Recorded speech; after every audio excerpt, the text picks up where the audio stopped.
Tacony-Palmyra Bridge, largely forgotten history of this bridge.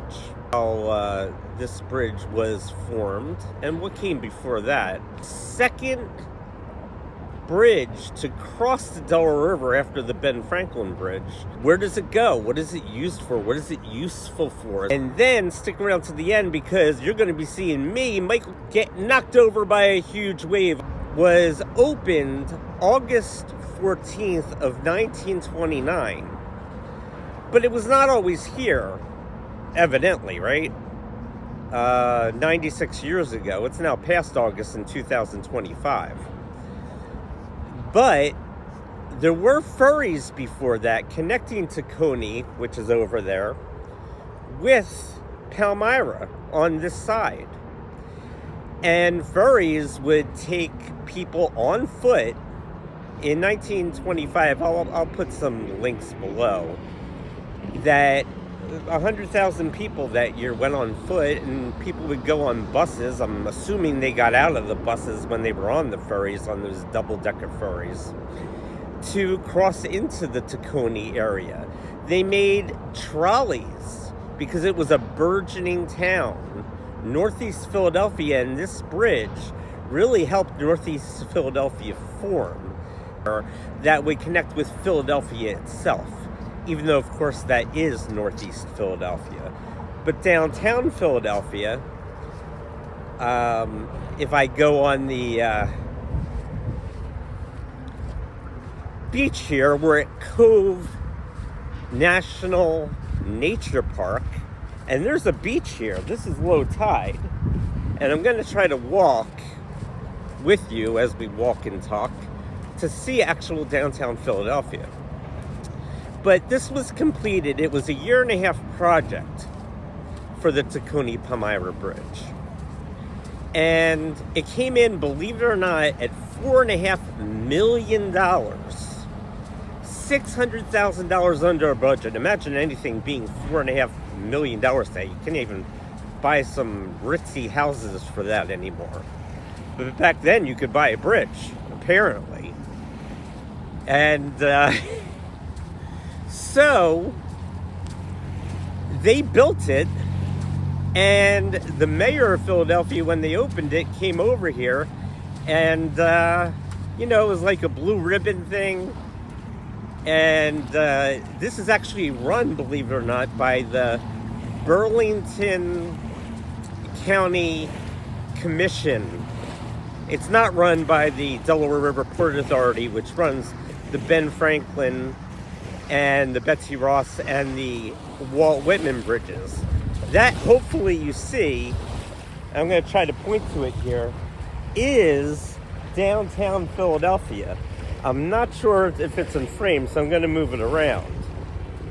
It is about, I would say, 5 miles down.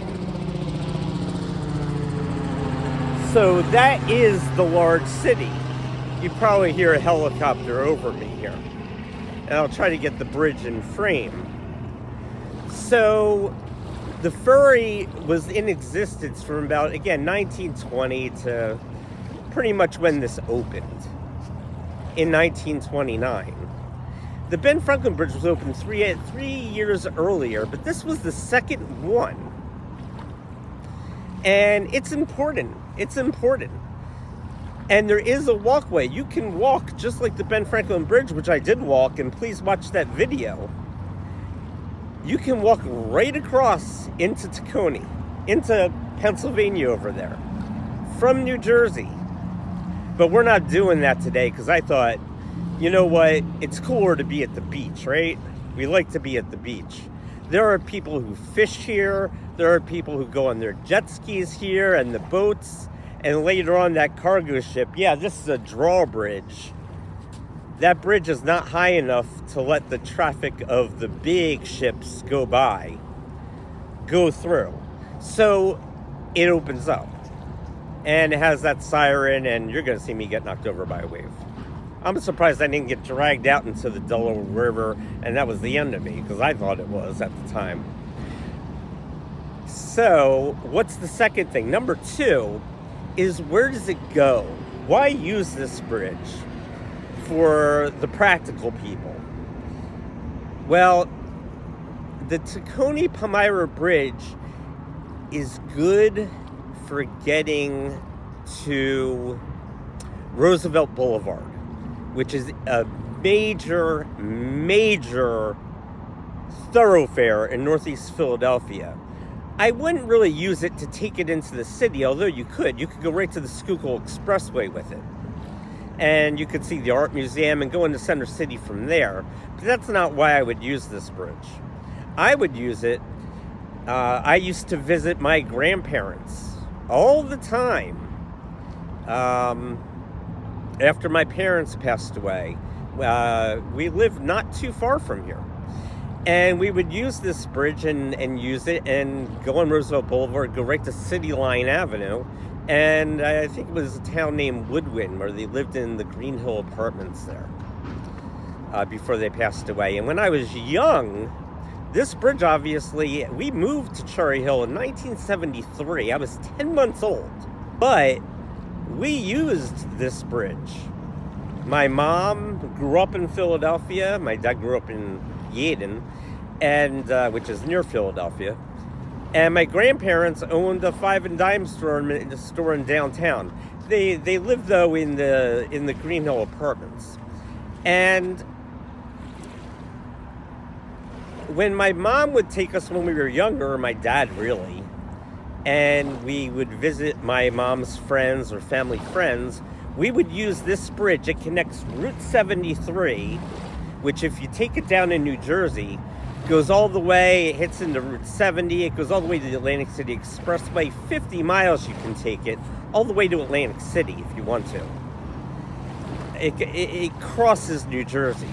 And you can take this on the other side, on Levick Street, which is where it connects to. You don't really have to go on to I-95. You can if you want to, but it takes you have to go a mile after you get off. It's not right there. Like on the Ben Franklin Bridge, you can hop right on to I-95 or the Betsy Ross. You can't do that from here. But you can get on it. But you want to take it to Roosevelt Boulevard and go out, and you can get to King of Prussia, Plymouth Meeting. You can go all the way to the Pennsylvania Turnpike in Ohio if you want to. So that's what this bridge would be used for. And I mean, we're talking hundreds and hundreds of miles. Route 73 is a major highway thoroughfare. Yeah, with a lot of lights, but it's major and important. And so is this bridge. And you may hear some of the waves. Yeah, the waves come in. But the actual architect of this bridge in 1929 himself, I don't want to get his name wrong. I think his last name was Majeski. I'm going to put it. Had said before it opened that if proper maintenance was used and it was kept up, that it should last 100 years, or he hoped it would last 100 years. Well, that was 96 years ago. And in 4 years, this bridge is still going to be standing. And long after that. I will tell you also, for our practical people, that this is a cheap bridge to go over. It's about 2 lanes each way. I don't think it's 3. I'd have to go on it again to see if it's 3. But it's run actually by the same company, the Burlington County Bridge Commission, that runs the Burlington-Bristol Bridge.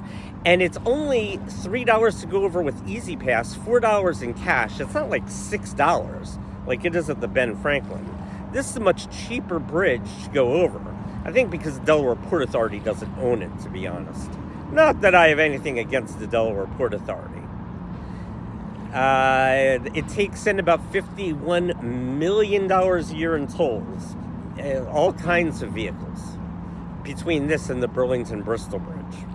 So they make a lot of money anyway, even with that, almost half-price toll, right? Remember, it always costs money to get out of New Jersey. It never costs money coming in. It's like the Hotel California. It's like, they want you in New Jersey. They just don't want you to leave. Or you have to pay a toll.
Get out, get out.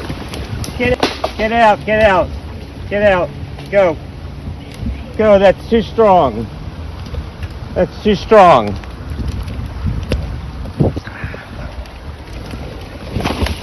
Whoa!